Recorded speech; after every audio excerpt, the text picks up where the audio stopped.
playRemember the name Asafo Aumua 043 New Zealand have another gem ready to step off their rugby production line, with Wellington youngster Asafo Aumua a potential inclusion on the All Blacks and off-year tour.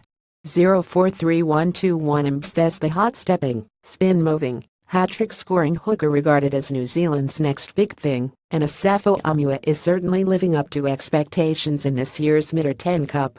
But unlike the star of last year's edition of New Zealand's domestic competition, Jordie Barrett, who was the subject of a two-goer battle between the Crusaders and Hurricanes, Aumua's Super Rugby future is secure at the Wellington-based franchise. 12 months ago, Barrett was dominating the Mid-10 Cup for Canterbury and trying to decide whether his Super Rugby future lay with brother Scott at the Crusaders or brother Bowden at the Hurricanes. Jordie eventually decided on a move to the capital, making every post a winner as he established himself in the Hurricanes' backline before earning start at fullback for the All Blacks in the drawn third test against the British Irish Lions at Eden Park. A shoulder injury has since ended Jordie's season. The All Blacks' astonishing 570 thrashing of the once mighty Springboks is not just a feather in the cap of the national side itself, but New Zealand rugby as a whole. It all comes back to the country's rugby DNA, Craig Dowd writes. Back in Wellington, Hurricanes coach Chris Boyd is likely licking his lips given Aumua's exploits in the Mid-10 Cup. Just last Sunday, Aumua enjoyed a 60-meter run to the line, featuring an in-and-away All Blacks great Jeff Wilson would be proud of, in Wellington's 60-14 thrashing of defending champions Canterbury at Westpac Stadium. Aumua has been mentioned as a possibility for the All Blacks apprentice role for the spring tour, a position future Hurricanes teammate Barrett filled last year, with Steve Hansen confirming earlier this month the hooker was on the radar. "He's a good player, I don't think you can ever be too worried about anyone coming through too quickly," Hansen said.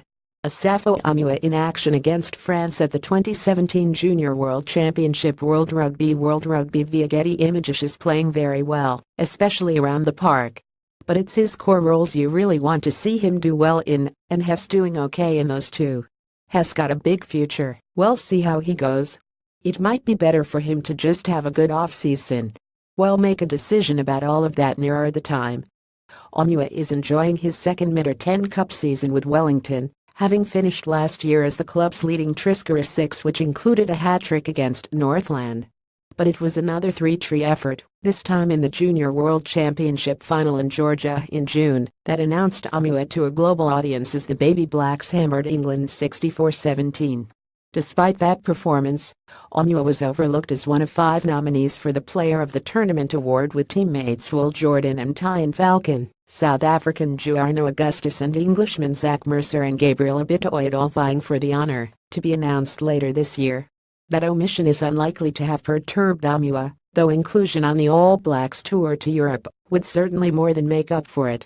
And he has a chance to further press those claims on Sunday afternoon, when the Lions travel to Hamilton to face Waikato. A place in the All Blacks squad traveling north in November would also give Aumua the chance to work with Dane Coles, whom he will understudy at the Hurricanes next year, and with whom he shares a similar up-tempo game few other hookers around the globe possess. The All Blacks face France, Scotland, and Wales on the spring tour, and will also play non-test fixtures against the Barbarians under French XV.